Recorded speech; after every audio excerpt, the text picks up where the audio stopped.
कि आज के इस कार्यक्रम में मेरे साथ वर्चुअली जुड़े प्रदेश के वन, पर्यावरण और जलवायु परिवर्तन विभाग के मंत्री डॉक्टर अरुण कुमार सक्सेना जी, राज्य मंत्री Shri K P. Malik ji, country director German development corporation Sushri Julie रिवेरी,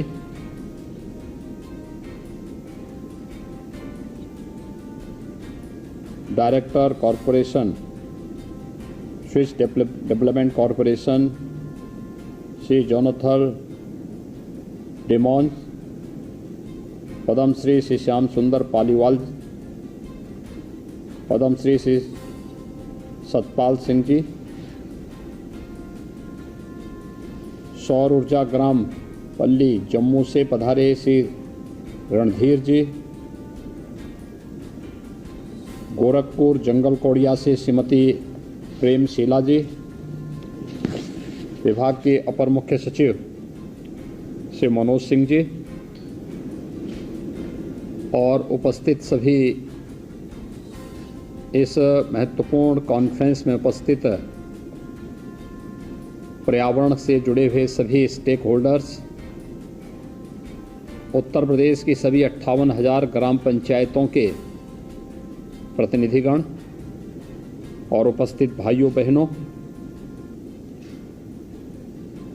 आज विश्व पर्यावरण दिवस है। मैं सबसे पहले आप सबको इस दिवस की हृदय से बधाई देता हूं। आप सबके प्रति मैं अपनी शुभकामनाएं भी व्यक्त करता हूं। एक अच्छा पर्यावरण ही जीव सृष्टि के सुखद और यशस्वी जीवन की आधारशिला बन सकती है और इसी दृष्टि से हम सब के सामने आज जो विषय रखा गया है वह जलवायु परिवर्तन से होने वाले दुष्परिणामों के बचाव के लिए हमारी पंचायतों की भूमिका क्या हो सकती है, इस महत्वपूर्ण विषय को लेकर के आज यह कॉन्फ्रेंस यहाँ पर आयोजित की गई है। हम सब जानते हैं कि ग्राम पंचायतें हमारी लोकतांत्रिक व्यवस्था की सबसे आधारभूत इकाई है। अगर ग्राम पंचायत स्तर पर यानी अगर हम इस इकाई को मजबूत कर लें तो बहुत सारी चीज़ें अपने आप ही प्रभावी ढंग से आगे बढ़ती हुई दिखाई देंगे। लेकिन अगर हम शासन स्तर पर बड़ी बड़ी योजनाएं बनाते रहें और आधारभूत इकाई उससे अनभिज्ञ रहे तो उन योजनाओं को शासन स्तर पर बनाने का कोई भी परिणाम सामने नहीं आने वाला है। और इसीलिए सबसे छोटी इकाई को इसके साथ जोड़ते हुए आज इस महत्वपूर्ण कॉन्फ्रेंस का आयोजन किया गया है। मैं इसके लिए पर्यावरण, वन एवं जलवायु परिवर्तन विभाग के अपने सभी अधिकारियों को और सभी स्टेक होल्डर्स को मैं इस अवसर पर हृदय से धन्यवाद देता हूं, जिन्होंने आज के इस संवाद के माध्यम से जलवायु परिवर्तन के प्राकृतिक कारणों के साथ साथ जो कृत्रिम कारण हैं उन सब पर प्रभावी नियंत्रण के लिए आज अपने पंचायत प्रतिनिधियों को भी इसके साथ जोड़ने का कार्य किया है। हम सब जानते हैं कि देश के अंदर सबसे अधिक ग्राम पंचायतें उत्तर प्रदेश में हैं। 58,000 से अधिक ग्राम पंचायतें और उत्तर प्रदेश ऐसे राज्य में जहां पर 70% आबादी हमारी अभी भी ग्रामीण क्षेत्र में निवास करती है। उन पंचायतों की एक बड़ी भूमिका होने जा रही है और विगत 5 वर्ष के दौरान हमारी सरकार ने इस दिशा में कुछ महत्वपूर्ण कदम भी उठाए। 5 वर्ष में 100 करोड़ से अधिक वृक्षारोपण का कार्यक्रम हम लोगों ने वन विभाग के साथ मिलकर के सभी अंतर विभागीय समन्वय के माध्यम से प्रदेश के अंदर संपन्न किए थे। मुझे याद है जब 2017 में हम लोगों ने वन महोत्सव के अवसर पर प्रदेश में वृक्षारोपण के बड़े कार्यक्रम को अपने हाथों में लिया था, तो हमारे पास क्षमता मात्र 5 करोड़ वृक्षारोपण की ही थी। और मुझे प्रसन्नता है कि आज उत्तर प्रदेश में हमारे पास 35 करोड़ वृक्षारोपण प्रतिवर्ष करने की क्षमता हम अर्जित कर चुके हैं। लेकिन केवल ये वृक्षारोपण करना मात्र नहीं है, जलवायु परिवर्तन के कारकों पर प्रभावी अंकुश लगाने वाले ऐसे वृक्षारोपण को हमें प्रोत्साहित करना होगा जो जलवायु परिवर्तन को रोकने में और जलवायु सापेक्ष भी हो सके। लोगों को जलवायु परिवर्तन के कारकों को नियंत्रित करने में प्रभावी भूमिका का निर्वहन भी कर सकें और इस देश से भारतीय मनीषा से बढ़कर के जलवायु परिवर्तन के दुष्परिणामों के बारे में जागरूकता पैदा करने के दूसरे माध्यम और देखने को नहीं मिलते, क्योंकि हमने तो हर एक कार्य को अपनी पवित्र आध्यात्मिक परंपरा के साथ जोड़ करके देखा है। कौन सी ऐसी वनस्पति है जिसको हमने अपने सामान्य आध्यात्मिक और धार्मिक आयोजनों के साथ न जोड़ा हो। हमारी तो मान्यता यही रही है कि कोई भी वनस्पति ऐसी नहीं जो हमारे लिए औषधीय गुणों से भरपूर न हो। और उस सब के बावजूद वर्तमान में भौतिकता के पीछे जाने वाली मानवता किस हद तक जाकर के आज स्वयं के अस्तित्व के साथ खिलवाड़ कर रही है। आज जलवायु परिवर्तन के दुष्परिणामों को हम उसके माध्यम से देख सकते हैं। इसके कारण न केवल जीव सृष्टि के सामने बल्कि जीव और जंतु दोनों के अस्तित्व के सामने एक भारी संकट भी खड़ा हुआ है। आप देख रहे होंगे असमय अतिवृष्टि का हो जाना, असमय सूखा पड़ जाना और जो फसल चक्र है इस पे भी इसका बुरा असर पड़ना, नई बीमारियों का आना और भी तमाम कारण इसके दुष्परिणाम हम सब के सामने देखने को मिल रहे हैं। प्रदेश सरकार ने आदरणीय प्रधानमंत्री जी की प्रेरणा से जो कार्यक्रम बनाए हैं, पिछले 5 वर्षों के अंदर हम लोगों ने 100 करोड़ से अधिक वृक्षारोपण किया।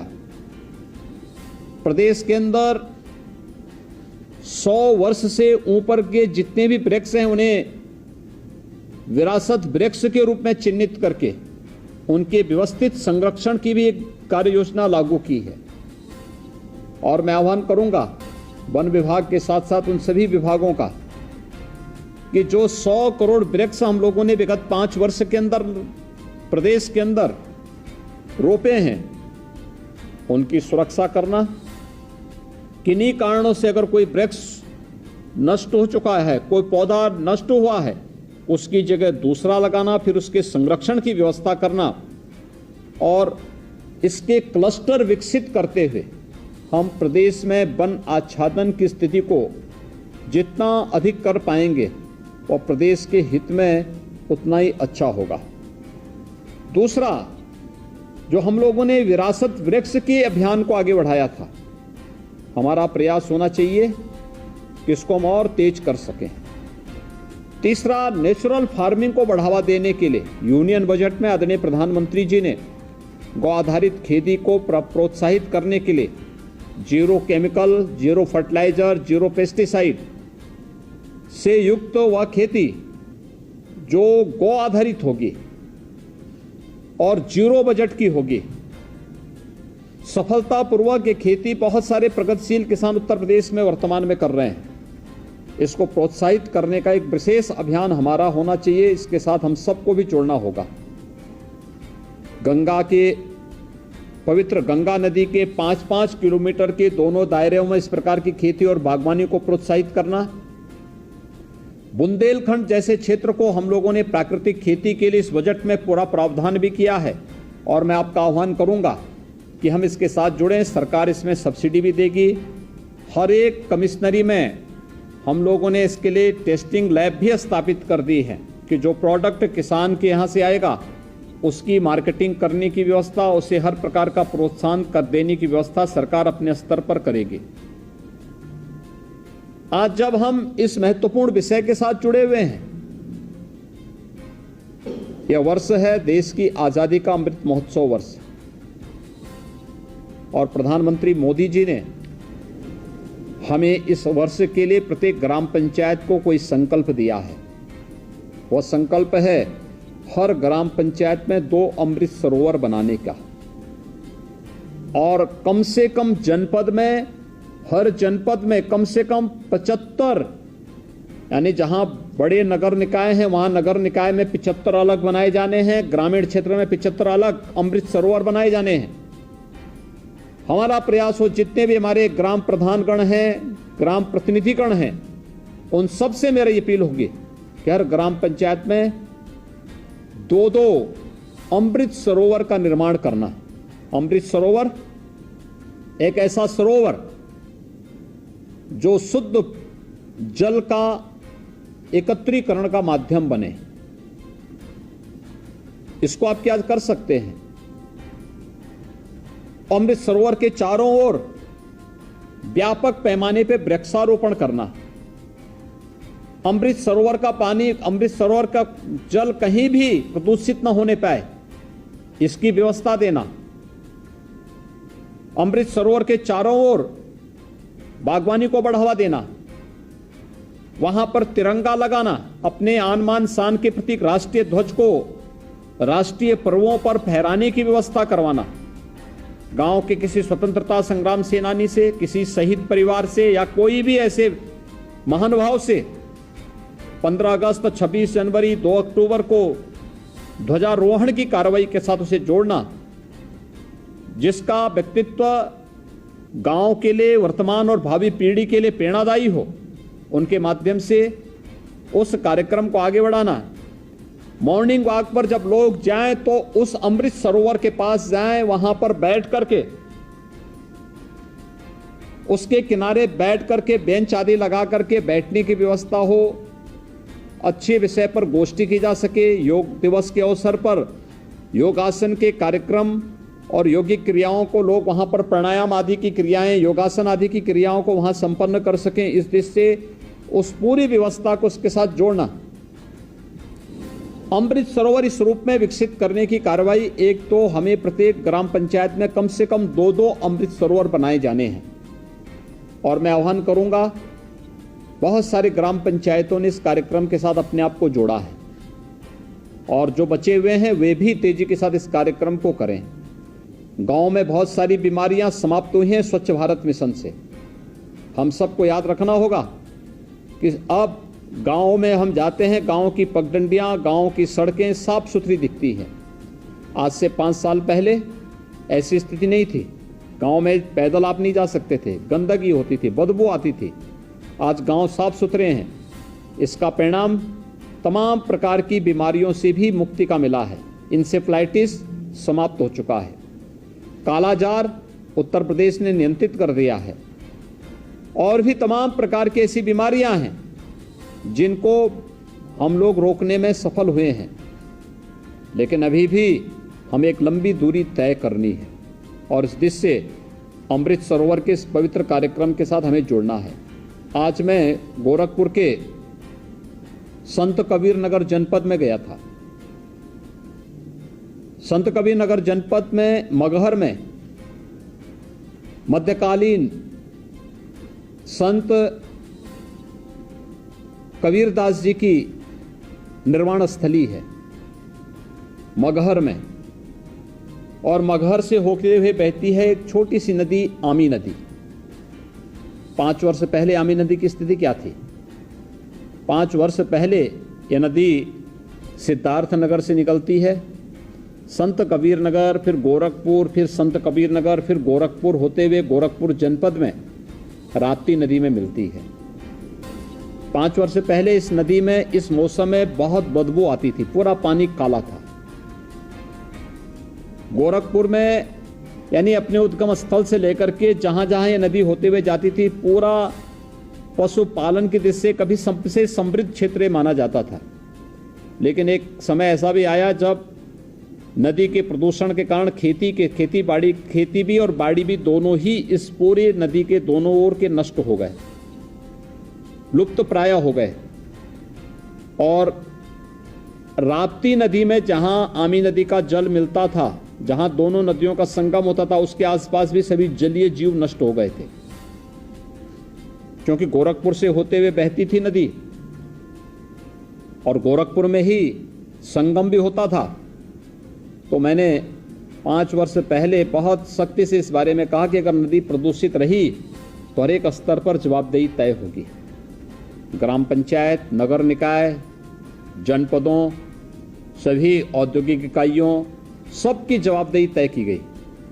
और आज मैं था वहां पे, मैंने देखा एकदम साफ सुथरा जल था, जलीय जीव थे नदी में, इतना साफ सुथरा था, इतनी व्यवस्था साफ सुथरी थी, लगता था कि वास्तव में ऐसे ही हम सभी नदियों के जल को निर्मल और अविरल कर सकते हैं। मैं देख रहा था आज वहां पर कि तमाम गाय भैंस नदी के तट पर चल रहे थे, घूम रहे थे और पूरा जल एकदम निर्मल था।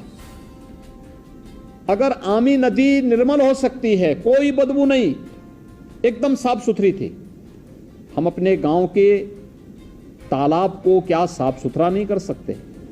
हर ग्राम पंचायत कर सकती है। गांव की आत्मनिर्भरता का माध्यम ये तालाब बन सकते हैं, एक अमृत सरोवर बनाने के लिए। और दूसरा, मैंने पंचायती राज विभाग से कहा था, हर ग्राम पंचायत में फालतू भूमि होती है, गौचर भूमि भी होती है और खाद का गड्ढा भी होता है। नहीं है, आप क्रिएट करिए, बनाइए। ग्राम पंचायत में खाद का गड्ढा भी आप अवश्य बनाइए और खाद का गड्ढा बनाकर के जितना सॉलिड वेस्ट गांव का निकलता है, उस सॉलिड वेस्ट को उसी खाद के गड्ढे में गांव से दूर एक जगह आप डालिए। और साल भर में जब वह एक गड्ढे में आप डालेंगे, साल में पूरे साल भर में उससे कंपोस्ट बनेगा, फिर उस कंपोस्ट की पैकिंग करके आप मार्केटिंग करिए। गांव की अपनी नर्सरी बनाइए, गांव में उसका उपयोग करिए। प्राकृतिक खेती के लिए, आप जैविक खेती के लिए लोगों को प्रोत्साहित करिए, उसके लिए आप उपलब्ध करवाइए। गांव में नर्सरी डेवलप करिए। गांव में वृक्षारोपण के जिस अभियान को आप आगे बढ़ाएंगे, इन कार्यक्रमों को आप आगे बढ़ाइए, उसके साथ इसको जोड़िए और हर वर्ष उस खाद के गड्ढे को आप तैयार करिए। सरकार ने पहले से व्यवस्था बनाई है कि हर ग्राम पंचायत में अप्रैल से जून तक गांव के तालाब को हम कुम्हार माटी कला बोर्ड से जुड़े हुए, जो कुम्हार जाति से जुड़े हुए लोग हैं, उनको उपलब्ध करवाएंगे। वे मिट्टी निकालेंगे, फ्री में मिट्टी निकलेगी और जल संरक्षण के लिए तालाब आपका तैयार हो जाएगा। थोड़ा सा प्रयास करके हम इस कार्यक्रम के साथ जुड़ सकते हैं। और मेरा आप सबसे अपील होगी, प्रदेश की सभी 58,000 ग्राम पंचायतों से मेरी अपील होगी कि हम अपनी ग्राम पंचायत को आदर्श ग्राम पंचायत बनाने की कार्रवाई करें। अभी आपने देखा होगा, 3 दिन पहले आदरणीय राष्ट्रपति जी और आदरणीय प्रधानमंत्री जी कानपुर देहात के एक छोटे से गांव परोख में गए थे। वह गांव आदरणीय राष्ट्रपति जी का पैतृक गांव है और उस गांव में भी मुझे 2 अमृत सरोवर देखने को मिले थे। वह गांव आज आदर्श गांव है। गांव में अपने जितने भी विद्यालय हैं, परिषदीय विद्यालय हैं, उन सभी को ऑपरेशन कायाकल्प के माध्यम से अच्छी व्यवस्था वहां गांव पंचायत ने बनाई है। जूनियर हाई स्कूल को बहुत अच्छे ढंग से बनाया है। आंगनबाड़ी केंद्र को भी बहुत अच्छा तैयार किया है। सामुदायिक केंद्र को भी अच्छा बनाया है। गांव का मंदिर अत्यंत सुंदर बनाया गया है। गांव में मंडी स्थल बहुत अच्छा तैयार किया गया है। ऐसे ही गांव में अलग अलग ओपन जिम का निर्माण भी किया गया है। गांव का अपना खेल का मैदान है। गांव में ड्रेनेज की प्रॉपर व्यवस्था की गई है। गांव में शुद्ध पेयजल की व्यवस्था भी की गई है। गांव में स्ट्रीट लाइट की व्यवस्था भी है। गांव में घरौनी वितरण होने के साथ साथ हर एक गांव में अंकित है कि किस किस घर को घरौनी मिल गई है पीएम स्वामित्व योजना के अंतर्गत। ये कार्य हम भी अपनी ग्राम पंचायतों में कर सकते हैं और मुझे लगता है कि अब जनता बहुत जागरूक हो गई है। कोई कार्य करेगा तो जनता उसके कार्यों को उसी रूप में रेखांकित भी करती है, एप्रिशिएट भी करेगी और फिर उसी के अनुरूप उसको आने वाले समय में वोट भी देगी। और मेरी सभी ग्राम पंचायतों से अपील होगी कि वे इन सभी कार्यक्रमों के साथ अपने आप को जोड़ें। आज शासन की अनेक योजनाएं हैं जिन योजनाओं के माध्यम से हम ग्राम पंचायतों को जोड़ रहे हैं। खासतौर पर हर ग्राम पंचायत में ग्राम सचिवालय के निर्माण की कार्रवाई, हर ग्राम पंचायत ओडीएफ हम पहले ही घोषित कर चुके हैं, ओडीएफ प्लस के लक्ष्य को प्राप्त कर चुकी हैं। हर ग्राम पंचायत में एक एक सामुदायिक शौचालय भी बनाया गया है। हर ग्राम पंचायत के सामुदायिक शौचालय के व्यवस्था का संचालन गांव के ही किसी स्वयं महिला स्वयंसेवी समूह को दिया गया है। हर ग्राम पंचायत के अंदर एक वीसी सखी की तैनाती की गई है जो गांव में बैंकिंग के पूरे लेन देन का कार्य वहां पर गांव के माध्यम से ही संचालित कर रही है। हर ग्राम पंचायत को एक पंचायत सहायक भी उपलब्ध कराया गया है जो गांव के सभी कार्यों में ग्राम प्रधान का सहयोग कर रहे हैं। ग्राम पंचायत की किसी भी कार्य योजना को बाधित न होना पड़े, इसके लिए हम लोगों ने व्यापक व्यवस्था उसके साथ जोड़ी हुई है। यानी सरकार हर स्तर पर आपको प्रोत्साहित करना चाहती है और हमारा प्रयास है कि हर ग्राम पंचायत को ऑप्टिकल फाइबर की व्यवस्था के साथ जोड़ करके हर ग्राम पंचायत में जाति प्रमाण पत्र, मूल निवास प्रमाण पत्र, आय प्रमाण पत्र और भी अन्य ऐसे प्रमाण पत्रों की व्यवस्था गांव के साथ ही प्रत्येक नागरिक को उपलब्ध हो सके। इस व्यवस्था के साथ भी सरकार ग्राम पंचायत को जोड़ करके एक आत्मनिर्भर गांव और राष्ट्रपिता महात्मा गांधी के ग्राम स्वराज के उस परिकल्पना को साकार करने के लिए उत्तर प्रदेश की सभी ग्राम पंचायतों को जोड़ना चाहती है। अगर सरकार इसके लिए प्रतिबद्ध है, प्रधानमंत्री मोदी जी का मार्गदर्शन और आशीर्वाद इस देश से अगर आपके साथ में है, तो फिर हम सबको चाहिए कि हम जलवायु परिवर्तन से निपटने के लिए हम भी अपने स्तर पर इस जागरूकता का हिस्सा बने। और इस दिश से इस वर्ष में अमृत महोत्सव वर्ष में हम लोगों का प्रयास होना चाहिए कि अमृत सरोवर के चारों तटों पर हम व्यापक पैमाने पे अच्छा वृक्षारोपण करें। पीपल, पाकड़, बरगद, नीम, आम या उस प्रकार के वृक्षों को, मौलश्री है या अन्य तमाम ऐसे वृक्षों को हम लगा सकते हैं जो वहाँ पर गांव के लिए छायादार भी हो, अच्छे फलदार भी हों, इमारती लकड़ी भी प्रदान कर सकते हों और भी अन्य प्रकार से उपयोगी बन सकते हों। इसलिए हर ग्राम पंचायत 75 वृक्ष लगाने की कार्रवाई इस अवसर पर जरूर, वन महोत्सव के अवसर पर जरूर करेंगे। हर ग्राम पंचायत अभी से जमीन चिन्हित करके अमृत सरोवर के तटों पर, और हम लोग किसी न किसी नोडल अधिकारी को इस अवसर पर हर ग्राम पंचायत में भेजेंगे। किन गांवों ने किया है, किन गांवों ने नहीं किया है, ये सभी चीजें वहां तय हो जाएंगी। और इस लक्ष्य को प्राप्त करने के लिए अभी से गड्ढा बनाना, उसमें खाद वगैरह डालने की व्यवस्था करना, उसकी सुरक्षा, घेराबंदी करके सुरक्षा की व्यवस्था करना, गांव के लोगों को उसके साथ जोड़ना, वृक्षारोपण की शुरुआत गांव के किसी बुजुर्ग व्यक्ति के द्वारा, किसी स्वतंत्रता संग्राम सेनानी, किसी शहीद परिवार, स्वतंत्रता संग्राम सेनानी के परिवार के किसी सदस्य से, किसी आर्मी के रिटायर्ड कोई भी अधिकारी या कोई भी जवान जो रिटायर्ड होगा आर्मी से, उनके माध्यम से या गांव के किसी संभ्रांत नागरिक के माध्यम से इसकी शुरुआत करा करके मेरा गांव मेरी धरोहर के रूप में उसे विकसित किए जाने की कार्रवाई के साथ अगर आप जुड़ेंगे, बहुत सारी जो कृत्रिम कारण हैं जलवायु परिवर्तन के, उसको नियंत्रित करने में हमें सफलता प्राप्त हो सकती है। और इस दिशा में हम सबका जो सामूहिक प्रयास होगा, वह हमें सफलता की ऊंचाइयों तक पहुंचाएगा। जलवायु परिवर्तन के कारकों में पर जो मुख्य कृत्रिम कारण है उनको हम नियंत्रित करेंगे, और कृत्रिम कारणों को हम नियंत्रित कर लेंगे तो प्राकृतिक कारण भी धीरे धीरे करके नियंत्रित होते हुए दिखाई देंगे।